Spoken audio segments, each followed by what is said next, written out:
Hey y'all! Hey! Here we are, season 2, episode number 2, and today we're talking about sober senses. Welcome to Southern Sober and Sassy. I'm Amy. Kristy. And we're here to talk to you today about senses. What we touch, what we feel, what we see, what we hear, what we speak. So, I wanted to share something that I had written with you, and we'll go from there. Sound good? Sounds good to me. All right. Let's do it. So, where the senses fail us, reason must step in. Galileo wrote that. And I've thought about senses lately, and the spiritual, emotional, and physical. When I think of the physical sense, I think about the smell, the touch, the hear, and the see. What I see. And when I got sober, it was like 2 years, really, of being able to really taste food. Because, with myself, I ate fast, I did everything. I've slowed that down just a little bit the longer I stay sober, but this ADHD brain, takes over. So I am learning to enjoy, even just with eating. Yeah. Enjoying my food, and to sit down. I had to learn to sit down when I ate. I would always eat standing up because I was always on the move. My brain was always going. A friend of mine said, "Don't you ever sit down whenever you eat?" I was like, I never even noticed that I didn't do that. She said, "Try sitting down whenever you eat." Something that basic. yeah, In sobriety, in being new in sobriety, I had to learn. And even the older we get, they tell us to chew our food and enjoy it. Yeah. Because if we keep on eating so quickly, that not only does it dismiss the taste of the food, it's not good for our metabolism. And girl, I need all the help I can get. Oh yeah. The older we get. Yeah. I was thinking about physical, like the touching. I grew up as well as you in the South, and my family was huggers. And I was saying earlier that a lot of times, even in the professional setting, you go and do the professional, handshake, firm, and most of the time it ends up hugging. But I have learned, and I was taught this in recovery, is I need to ask for permission to hug.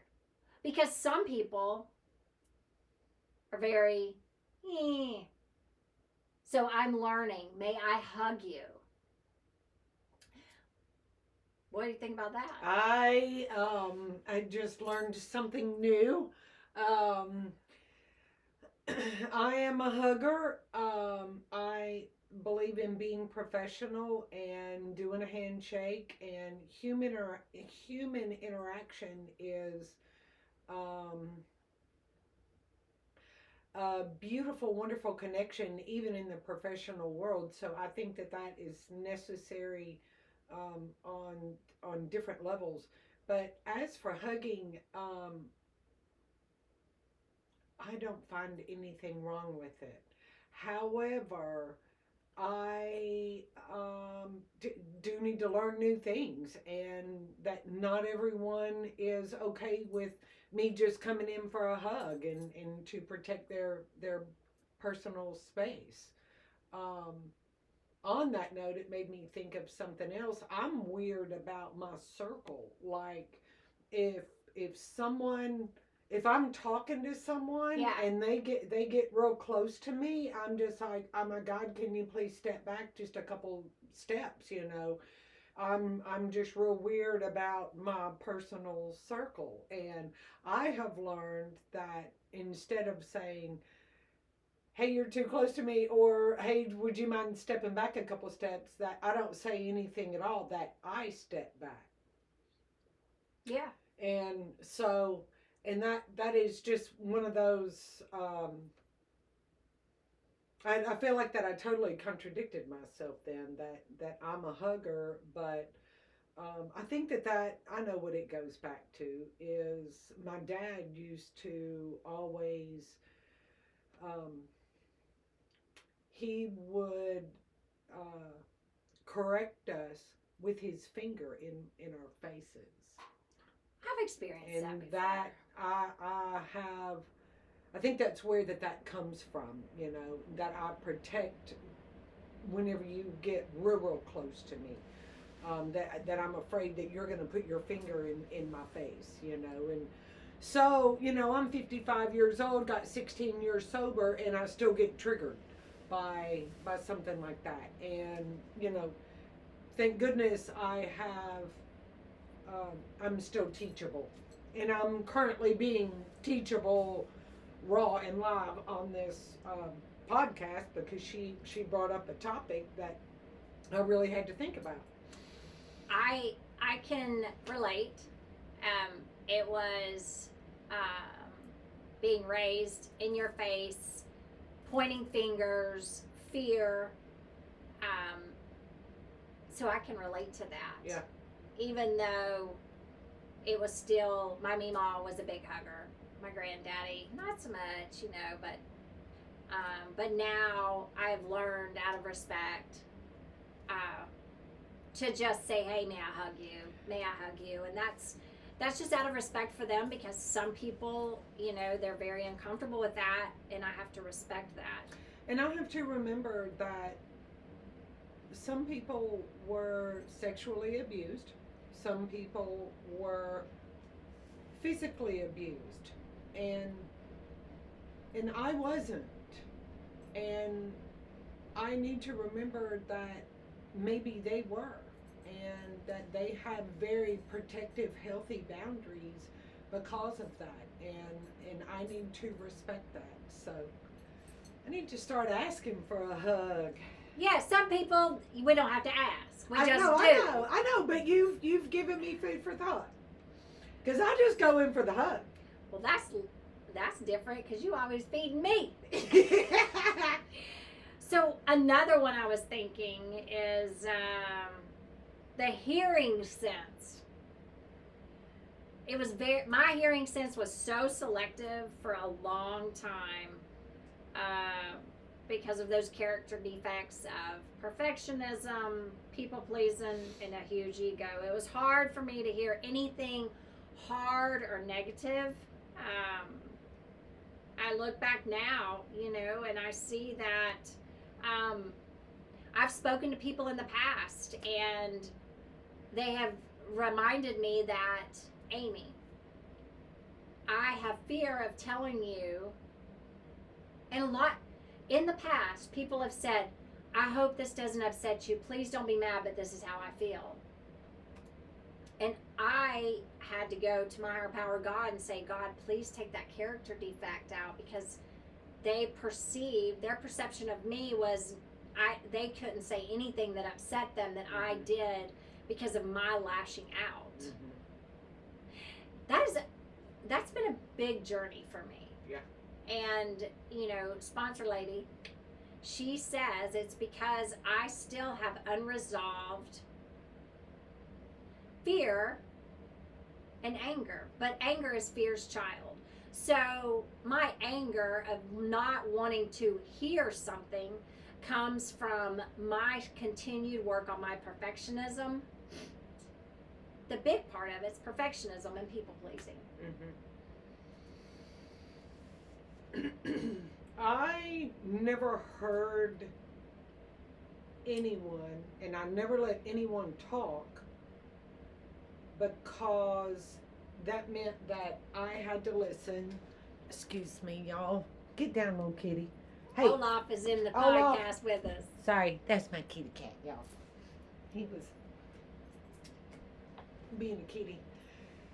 This is embarrassing to say, but this is what this podcast is about and what recovery is about, and that's called vulnerability. But I always talked, and I never listened, and the reason why is because I had secrets, and I protected those secrets at all cost.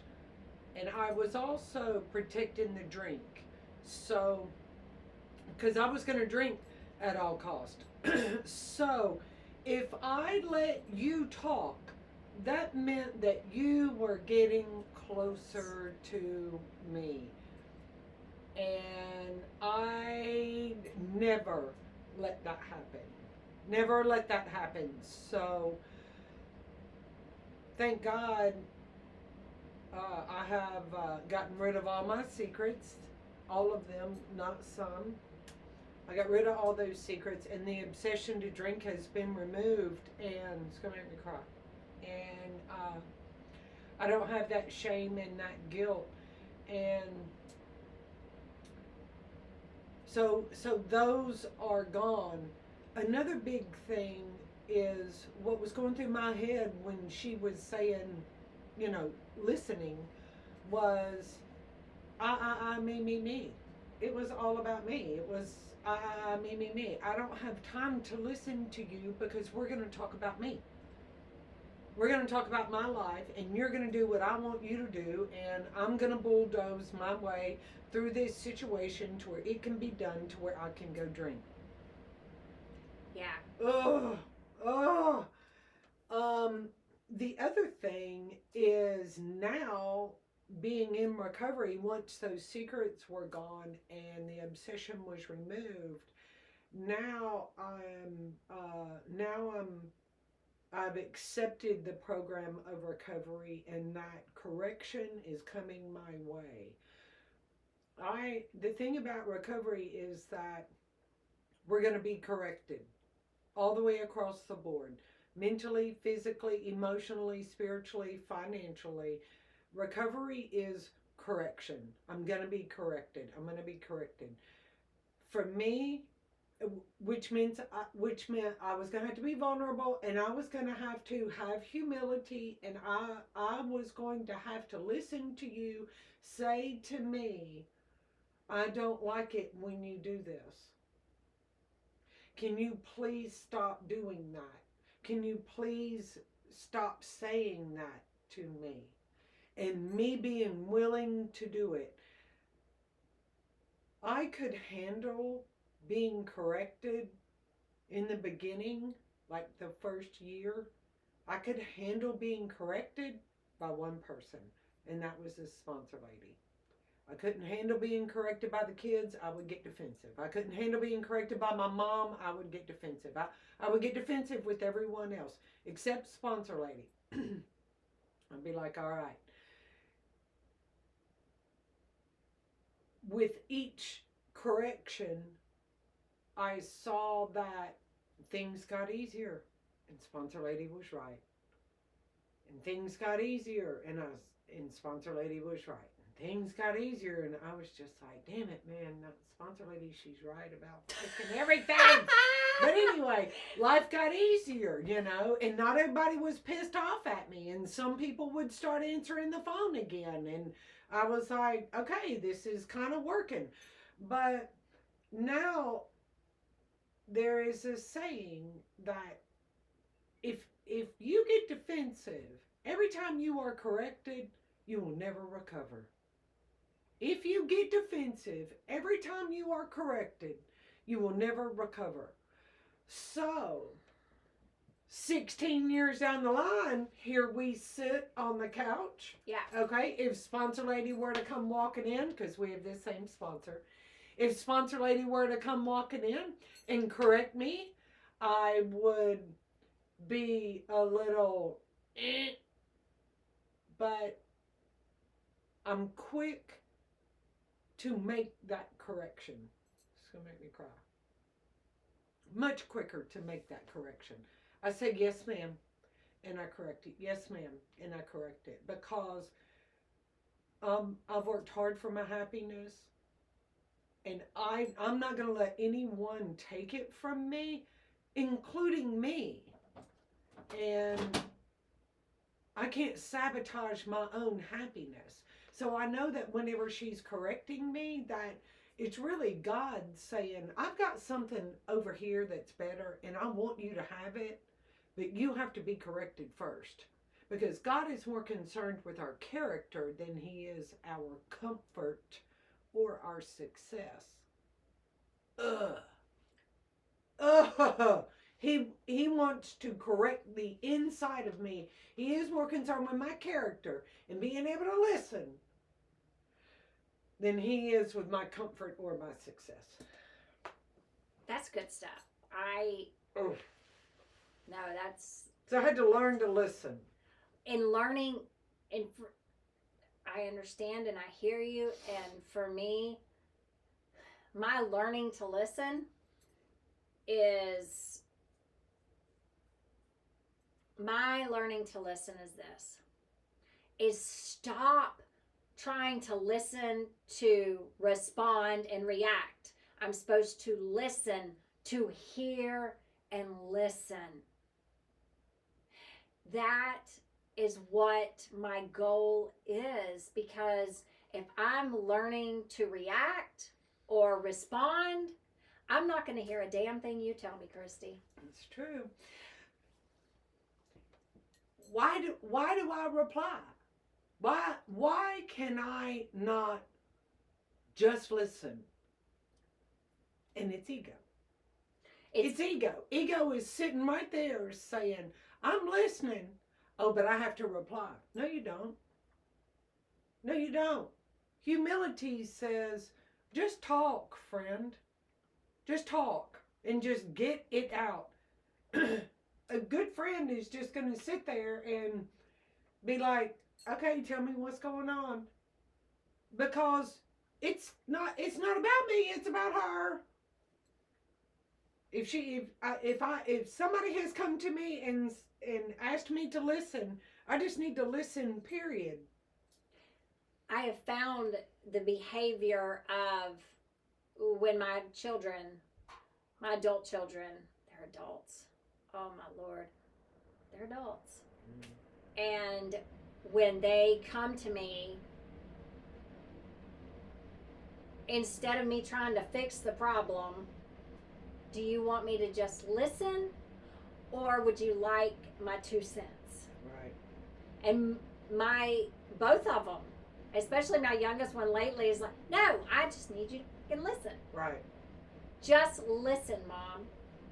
I just need you to listen. I need to get it out, because if it stays stuck in my head, she said, Mom, like you always say, if all of these things stay stuck in my head, the squirrels are going to make the rat's nest out of all these things that are going in my head. I just need you to hear me. Yep. Can you just listen? Yep. And my older daughter, I'll never forget when she got married in 2021, and she was having some issues, and here I was jumping in trying to fix it, and she told me, she said, Mom, with all due respect, shut up. I need you to just listen. Mm-hmm. I don't need a solution. I need you to listen. Mm-hmm. So when they come to me, Kristy, I said, do you want me to just listen, or just do you want me to know a solution? Because that ego and that perfectionism of mine, if I know about a situation and my ego tells me I may know a little bit more than you about something, I just throw it up. And that is something that I'm truly, humbly, vulnerably going to work on, more so than anything this year, because I don't know the end all of everything. Right. I got to learn to shut that mouth. And it goes back to just what you said. If I'm doing all the talking, then I don't have to be of service to them even. If I'm doing all the talking, then I can just fix your problem and move on, because, oh my gosh, if I'm actually listening to you, then we may be friends. Right. And I don't need any friends. That ego tells me that you're good solo. And I'm not. Right. There is the precious statement that I always have to remember. People just want to be heard. People just want to be heard. People just want to be heard.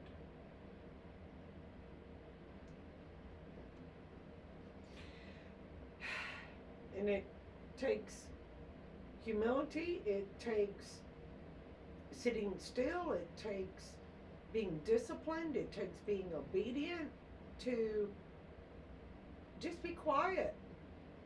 Just be quiet. You know what I think I need to buy? It's hard to be quiet. I like to talk. Go ahead.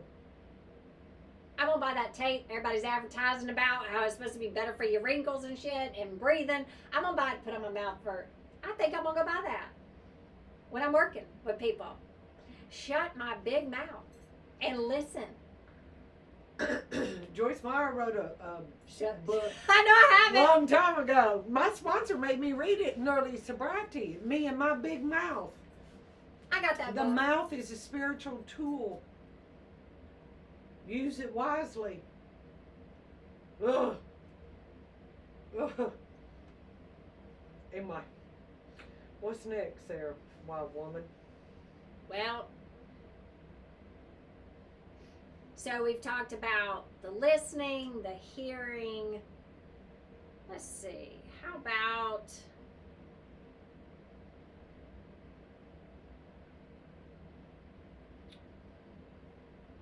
we've talked about touch. We've talked about listening.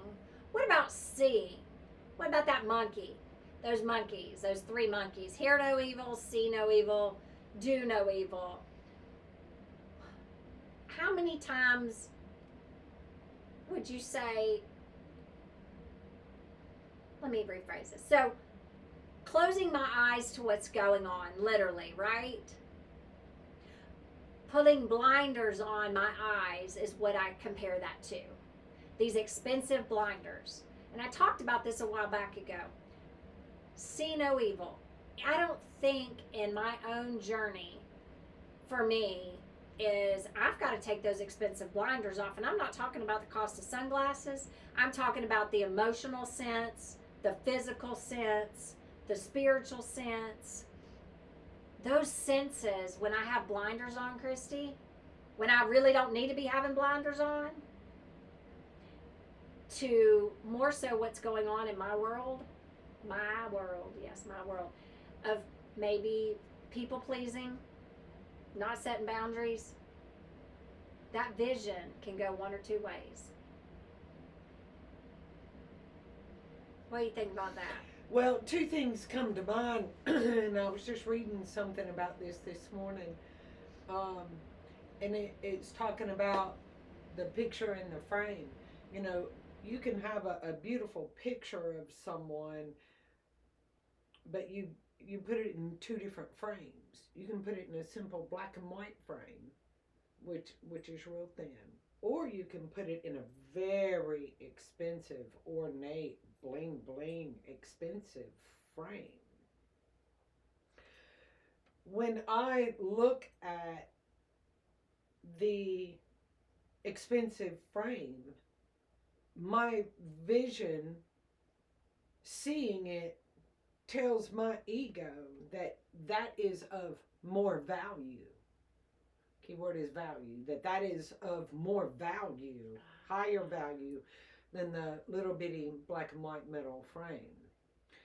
And so I make decisions based on what I see. I don't make decisions based on the gift that is inside the frame. It's not the frame. It's the gift that is inside the frame. For example, a good looking man with a nice watch, nicely dressed, nice truck. My vision tells me he's got it together, when really he is, uh, this is just an example, an insecure train wreck, that can't pay a bill, and everything's been given to him, or he's got $1 million worth of debt. I don't need that in my life, because it is based on what I see, compared to a man walking down the road or walking into the coffee shop, in a pair of sweatpants and a sweatshirt, who has all the emotional connections that a human being actually wants and desires and needs. And so what I am actually looking for is a human connection of inside the man. But I judge him of who he is by what I see. The solution to that problem is to stop and actually have a conversation with the human being, and pray about it. And God will let me know real quick where to go and where not to go. He'll let me know. God will let me know where there is discord. He'll let me know.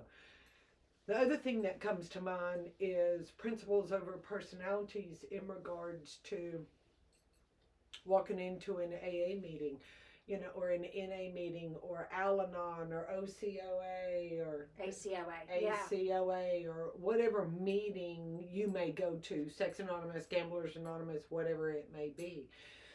I can walk in that room and judge the room by how it looks. Oh, well, it's dirty or it's old. Okay. Or I can walk in there and judge the people in there by what they look like. There may be a homeless man sitting beside a CEO. Okay. It's not how they look. It's the value of what comes out of their mouth. So true motives, pure motives, and pure intention is, in principles over personalities, is to walk into that meeting. All you got to do is close your eyes. That's all you got to do. That is true humility. To walk into a meeting and to sit down and to close your eyes and to not see the person talking. To not see how they are dressed. And to just purely hear the value of what is coming out of their mouth. I love that. I got to sneeze. I'm not sick. It was just sneezing. Because I'm allergic. Again. Okay. I love what you just said. And the only, piggyback off of that is God tells me it's an inside job.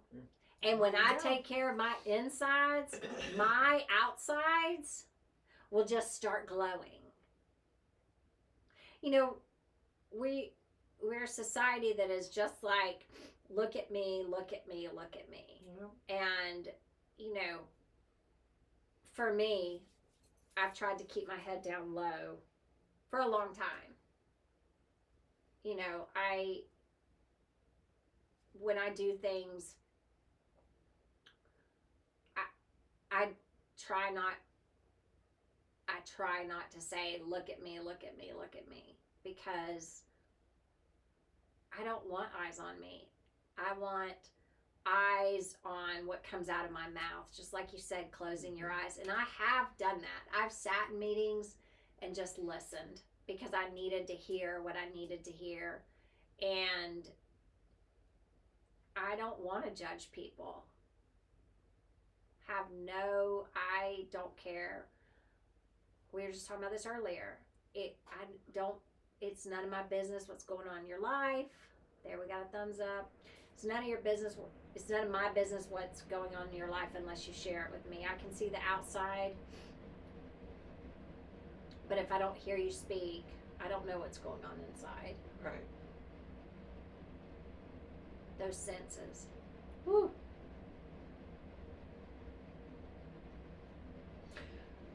So much of addiction is pretending. Doll it up on the outside so they can't see what's really going on the inside. I'm done. I did that for 25 years. It is exhausting. My outside matches my inside. I'm okay. The same thing's going to come out of my mouth, whether I'm in my pajamas, or if I'm sitting on this couch, or if I'm going to a Christmas party decked out. The same thing is going to come out of my mouth. I am the same person everywhere that I go. Thank God. I don't have to change anymore per the person that is standing in front of me. I don't have to be on the defense anymore. That's such a beautiful, wonderful thing about recovery.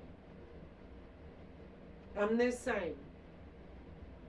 All the way across the board.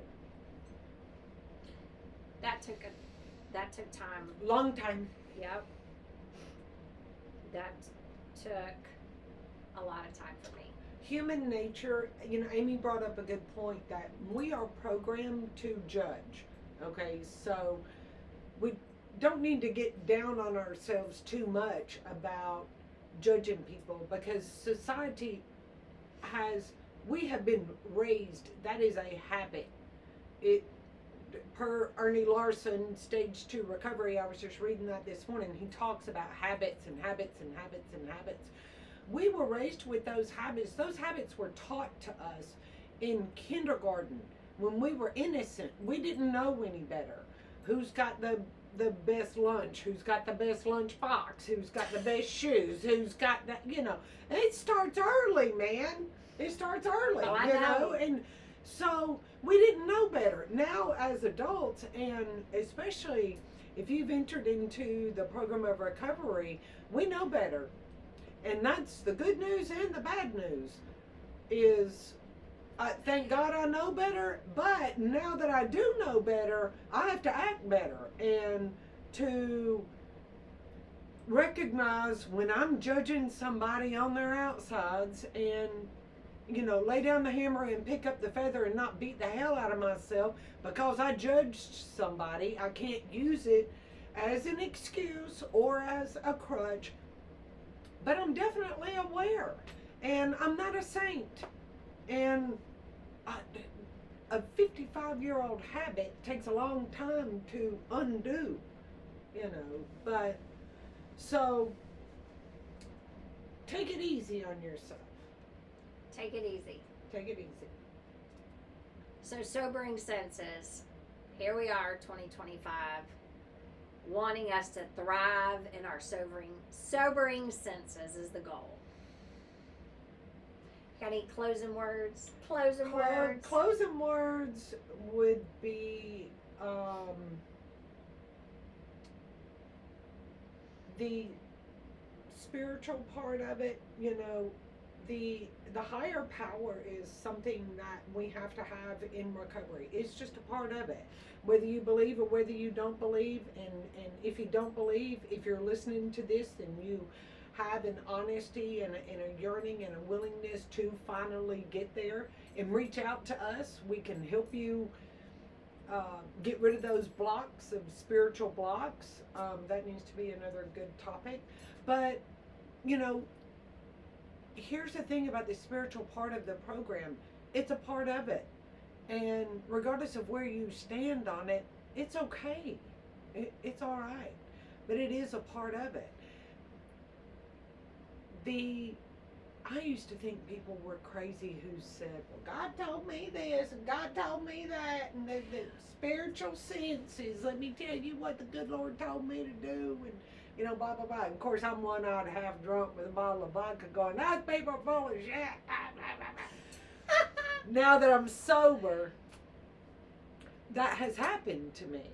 And I've tapped into that power, and I need to pay attention to that sense that he gives me. When he says to me, don't do that. Do this instead. God talks to me real ABC 1, 2, 3 black and white. And I'm good with that. He knows that is how he needs to talk to me. Don't do that. That's what he says. All right, yes sir, thank you. But he'll tug at me. I'll get those senses. I'll feel that and I need to be more obedient to those senses. Because I can go over here and say, appreciate you, but I'm going to go act a fool and block. Then come back. Yeah, put you on block. Put you on block. And then come back and repent, and blah, blah, blah, blah. I've done all that, and I'm no saint. I just do it less than I used to. But it's kind of like this spiritual sense of 2025 being an absolute powerhouse. I feel that. I sense it and I push into it and I'm gonna have it. And I tell Amy that all the time. I don't, especially here recently, and that's why we have, really started pushing to do this. Is we know we're paying attention to that spiritual sense. We're paying attention to it, and we want you to have it too. So share with us what your journeys are. Share with us any topics that you would like for us to talk about. Share your journey with us because, we're just paying attention to the senses and walking down that blind alley. But the light will always show up at the end of that blind alley. It will. So, That's all I got. That was beautiful. And that light is a faith. That light is faith. That light seems to get brighter and brighter. And, my senses, my big fat mouth, I think, I always divert to what comes out of my mouth because sometimes that impulsivity just, I say it's that, but it's me not being obedient. And I don't mean cultish obedient. Like what I mean is obedient to that. Controlling yourself. Exactly. Controlling your senses. Exactly. And the more I give myself back to my higher power every morning and just say, my feet haven't hit the floor, but God, there is a God and it's not me, it's you, and I need you to take the reins, take the wheel. Because me left up to my own vices, it's just not a good thing, Kristy. And so being peaceful this year is a year, ahead of peace and prosperity. I wish that on everyone. I am wishing that, asking everyone to be blessed with peace and prosperity. Mm-hmm. That's my goal. And if I stay according to my senses and alert and sober and involved and humble and vulnerable, my senses will light up, like the Christmas tree we just took down. Yeah, we'll be blessed beyond measure.